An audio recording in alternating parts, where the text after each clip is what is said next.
lumpat sampun prapting witing Nagasari mulat mangandhap katingal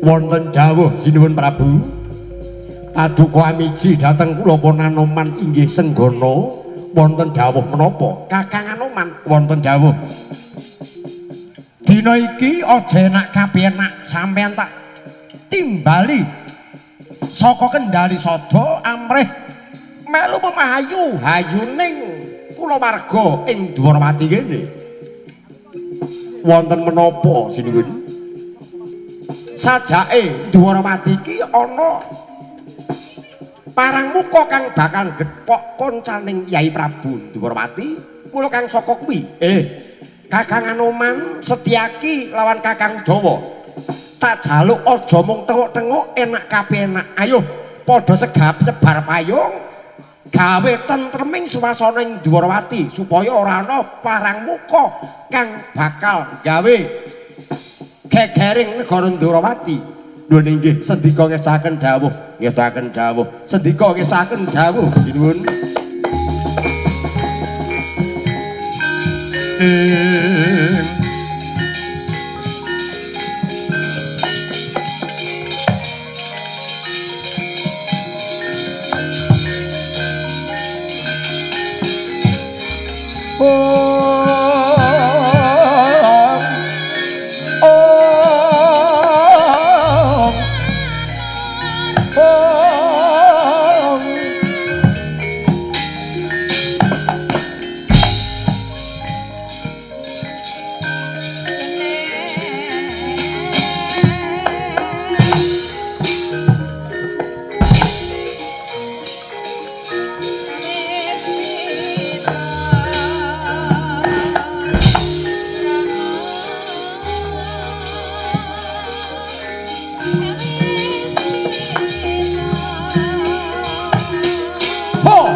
ayo wah ana minyak putih wah wah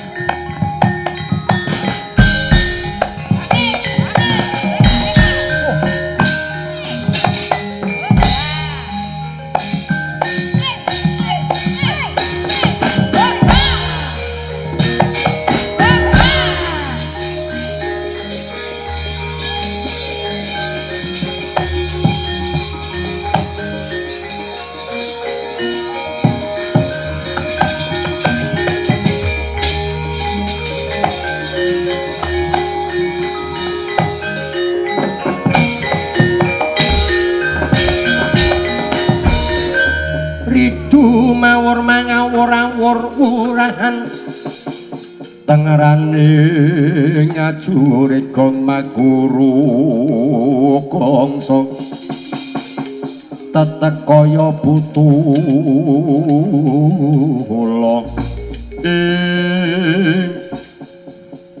wah lagi ae mlebu ning gapura Dwarawati kepapak iki ana munyuk sing putih sapa iki yen tambuh marang aku Anoman kang dajaranku balik kowe sapa tumenggong Krida Manggala ayo Anoman ulungna Dewi Madendrawati bakal kagarwa dening Gusti Ratuku Prabu Jayastyaka yen ora entuk bakal bedah negara Dwarawati sedeng bobotmu bedah Praja Dwarawati bisa bedah Praja Dwarawati lamun wis njepepang kuwandane Anoman bela dalah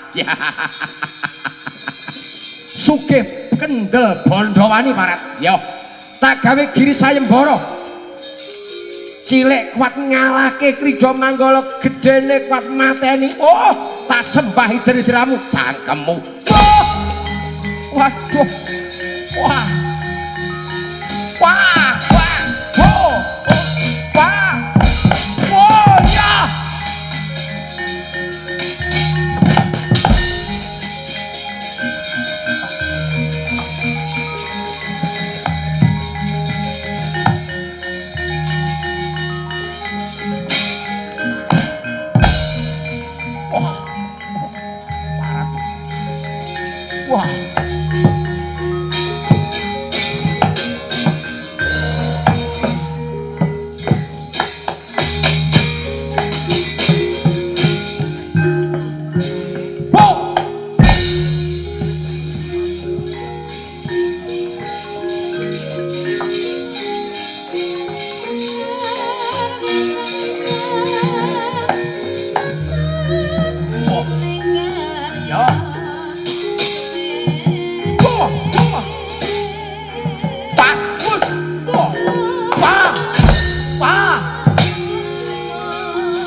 Ayo. Wah. Wah. Mati aku. Bo. Pa. Udah mati. Pa. Woi. Pa. Wah. Wah. Waduh. Wait. Wait. Wah. Oh. Waduh mati. Wah.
Waduh, waduh, waduh, oh,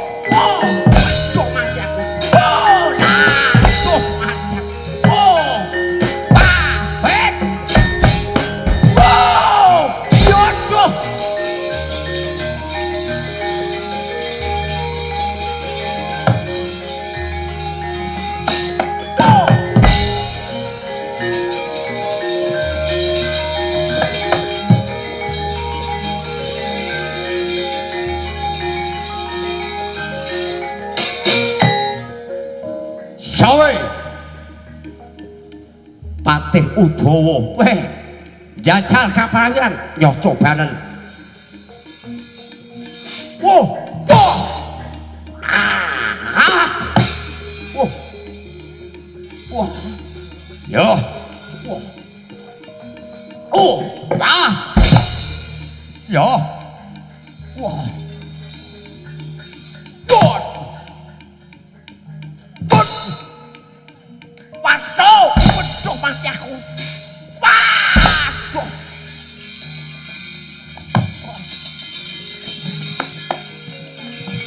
Waduh. Mati aku. Mati aku. Waduh. Wah. Wah. Wait. Wait.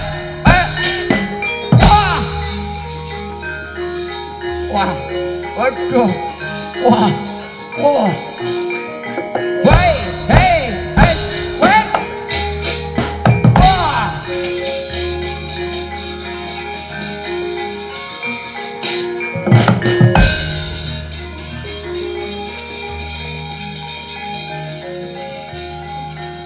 Wah. Woi. Hey.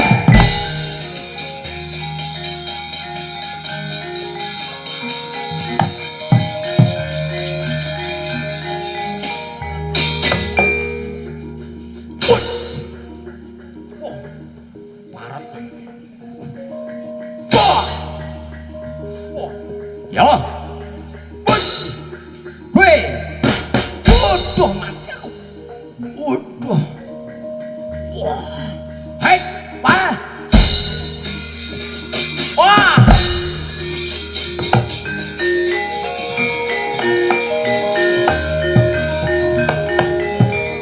Hei.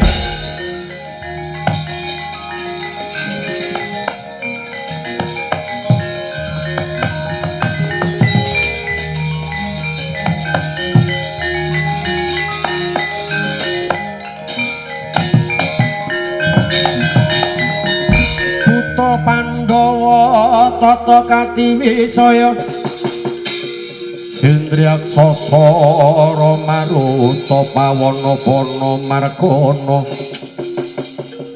Pawana-bana Margana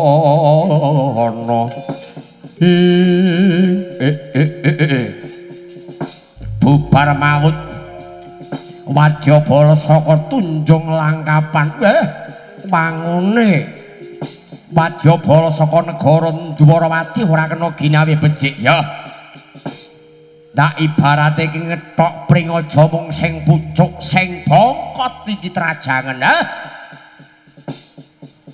Ayo ketrajang barisaning para yaksa pepadeh ana ing negara Tunjung Langkapan. Dadi bathang kowe wong Dwarawati.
Ayo.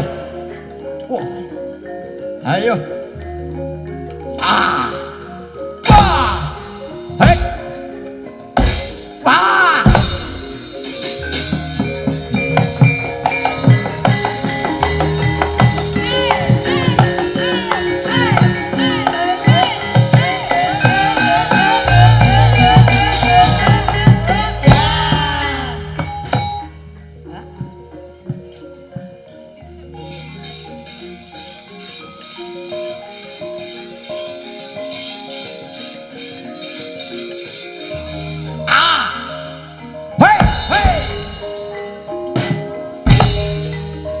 Wah.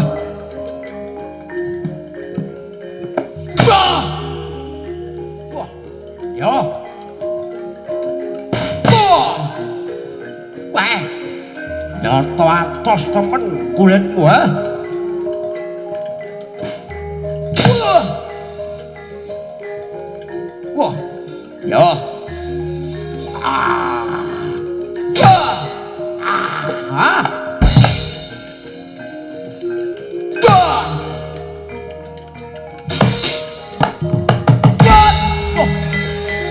Waduh.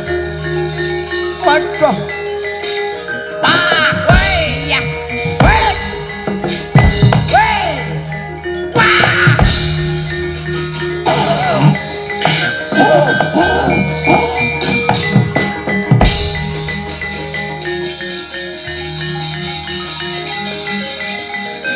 Amuk, amuk.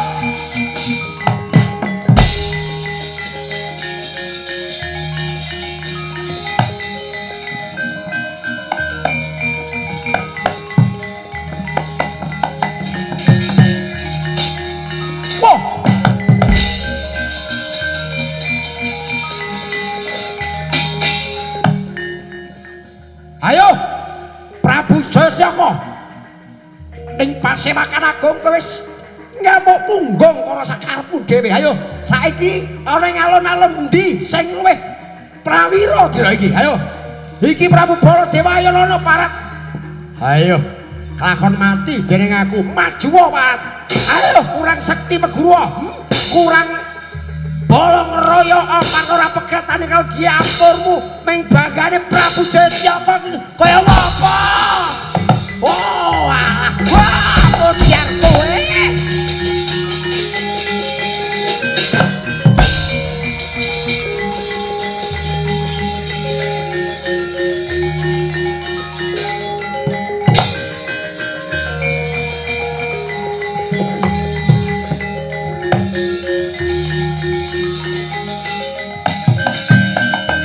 Konjang ganjeng langit kelap-kelap katon lir kinencange ngalis risang maweh gandrung wah lele malah kentos kimbal manyar-manyar suning jupul ana cacaras anas sajiwana parat jujuk karepe dhewe jebul Pandharawati sekuton karo Petruk kantong bolong ya Petruk aja gilang gumuyuh aja gumendhong kumalungkung kowe parat Petruk. Yen ta wis Durna sing maju kelakon lebur luwih tanpa dadi. Parat Petruk maju kelakon cundha maneh jeblok wetengmu parat.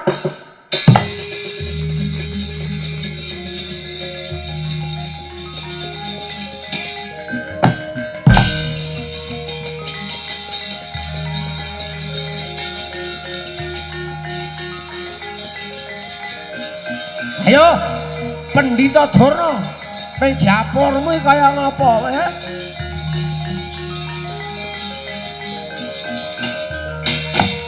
Ayo, maju Petruk, maju kowe Durna. Cangkemmu nek urung dilolo indut kowe yen ora marem, wong diaplok.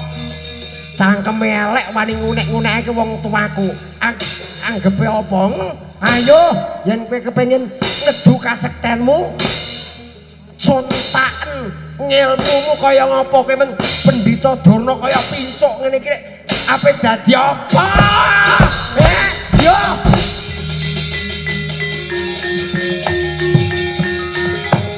Waduh. Oh, mojar kowe. Oh, yo.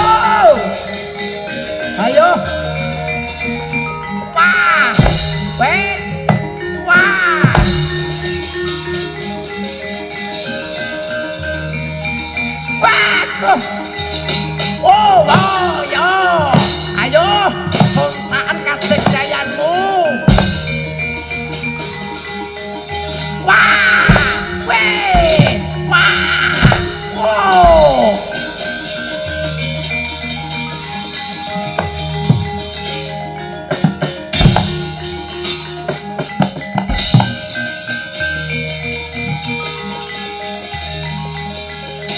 Wah, ayo.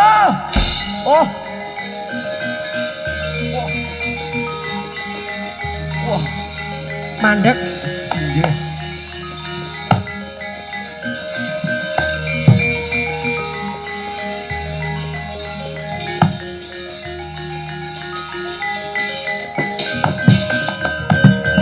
Sampun, Ger, sampun.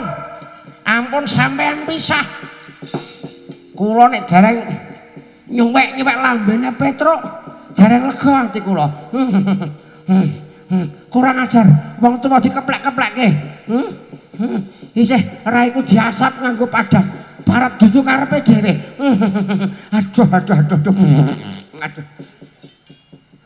Wis karek matine kok. Kakian pola. Ayo maju. Nek tak asap boto raimu kowe. Parat dudu karepe dhewe, cundha manik. Sampun. Sampun Bapak Penemban. Sampun.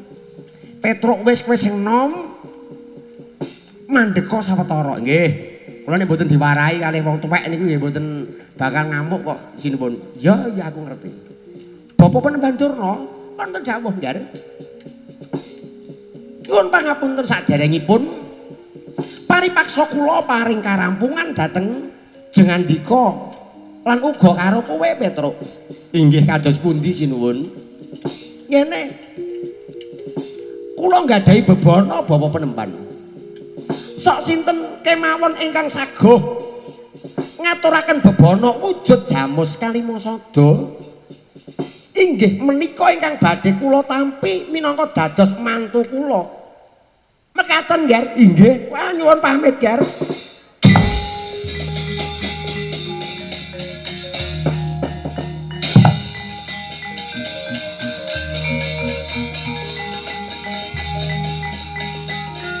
Nyuwun pamit jinuwun. Iya. Sing ati-ati, Petruk. Inggih.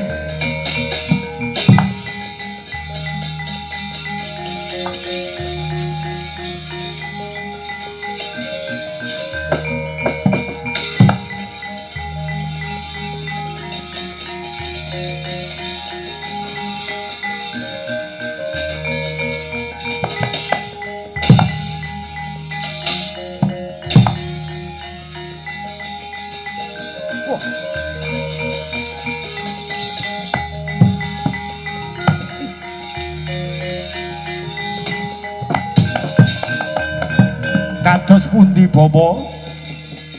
Pajabala saking Tunjung Langkapan menika sami bubar mawut ketrajang barisaning para satriya saking Dwarawati. Pun ampun kuwatos nggih, ampun kuwatos. Kala wau sinuwun Prabu ing Dwarawati, sinuwun Prabu Sri Bathara Kresna wau paring karampungan. Sok sinten kemawon ingkang saguh ngaturaken wujudipun bebana inggih menika Jamus Kalimasada. Menika ingkang dipun tampi minangka dados mantunipun sinipun Prabu Dwarawati. Wah lah jalah. Kamangka ning jagat niki namung setunggal Jamus Kalimasada kagunganing para Pandhawa. Pun bab menika kula ingkang tanggung jawab. Saestu napa? Inggih. Lajeng kersanipun samendha sawetawis. Kula badhe nyidra wujudipun Jamus Kalimasada. Samangke kangge bebana anggenipun paduka menika dhaup samangke nggih. Kula namung dederek napa ingkang dados dawuh paduka Bapak Penemban.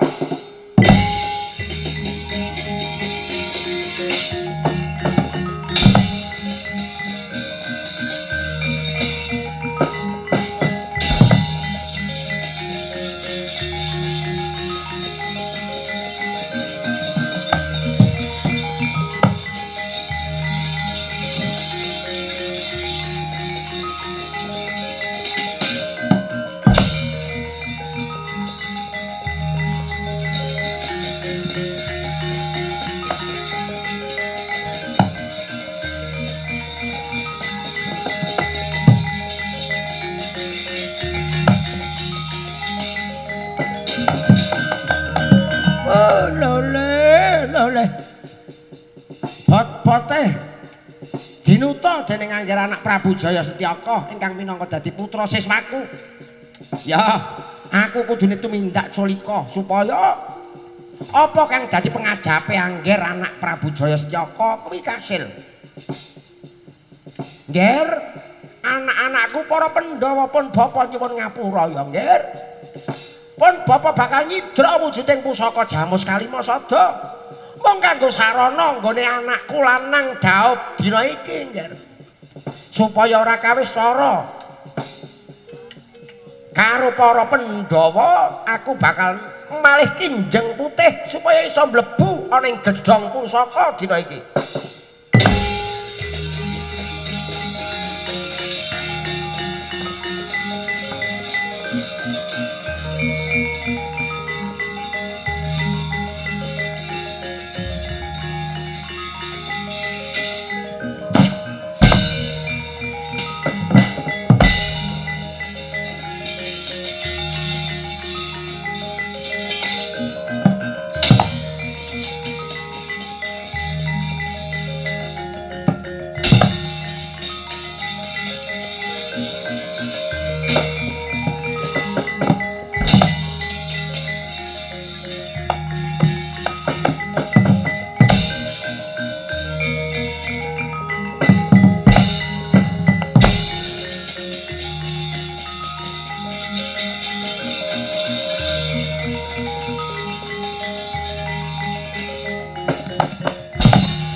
Angger Prabu Jaya Setyaka wonten dawuh Bapa Penemban. Menika wujudipun Jamus Kalimasada. Pun nek kalih guru sampeyan kula pun Pendhita Durnawa ora bakal kuciwa. Nggih, matur nuwun. Menika wujudipun Jamus Kalimasada. Inggih, menika Jamus Kalimasada. Sida rapi nggih sampeyan wae lah dalah. Wah, sida rapi aku.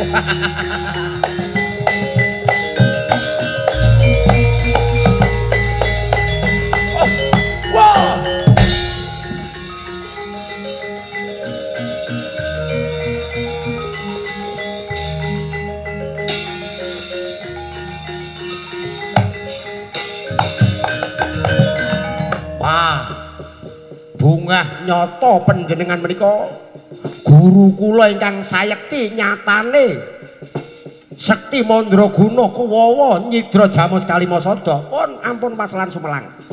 Pasrahke kalian kula pun Pendhita Durna mesti beres. Menawi kados mekaten Bapak Penemban Durna. Ampun kedangan malih. Badhe kula boyong Dewi Madendawati. Bapak Penemban Durna.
hatta para hapsari tumonton risang dwija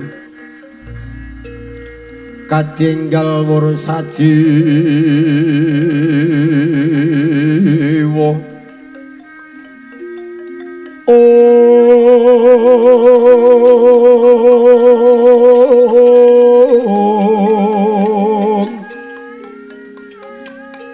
Kakak sing tias dahat kewaran ing karyanira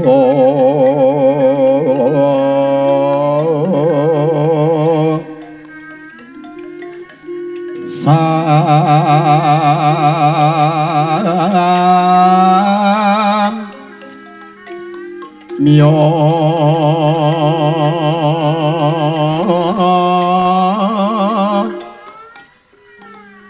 miat rengganing prabota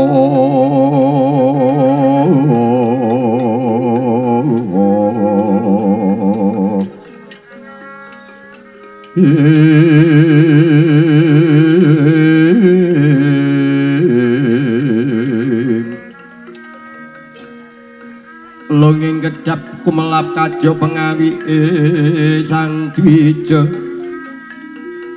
longing gadung malengkung katyuping maruta manda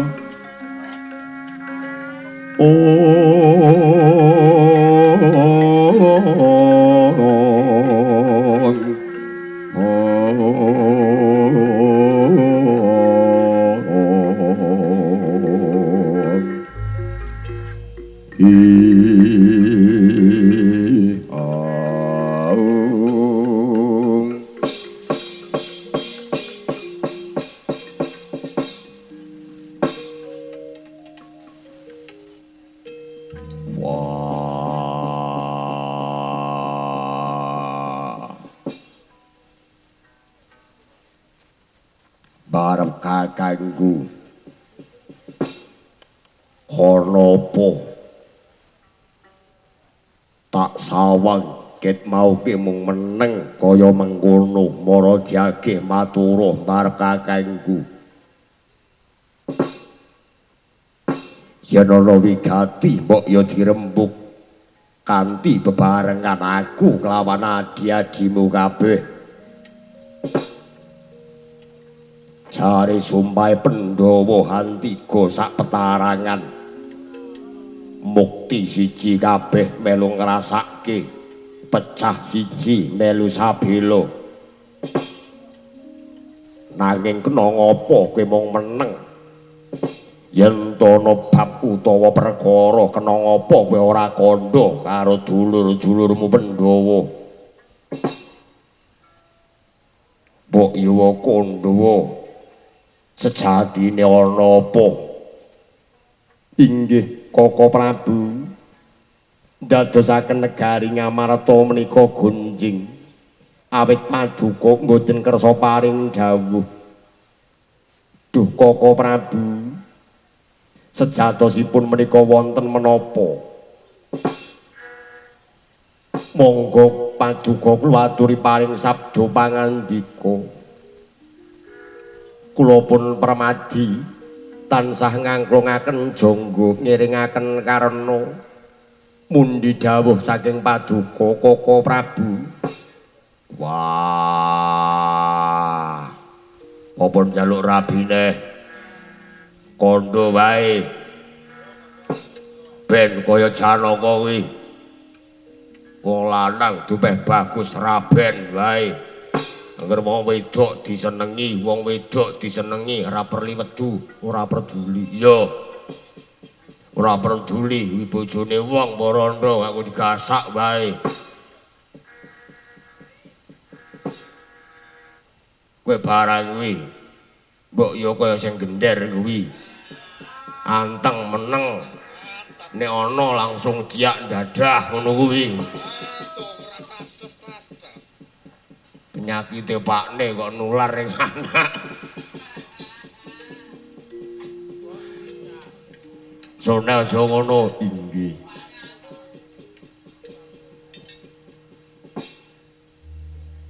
Yai Werkudara apa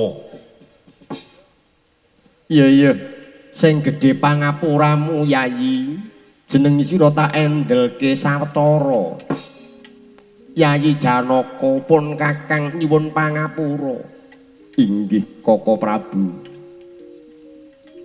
ana apa marep kakangku mara diage matura lan kandha iya Yayi Werkudara ngaturi kawuningan ndadekake judheke ngatiku negara Ngamarta nganti ketaman dahuru kang kaya mangkene Yayi Jamus Kalimasada ilang saka pagedhonganing pusaka Yayi wah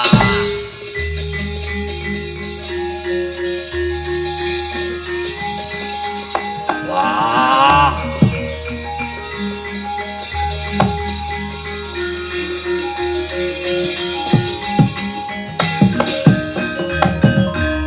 kok nganti ilang iki perkara apa?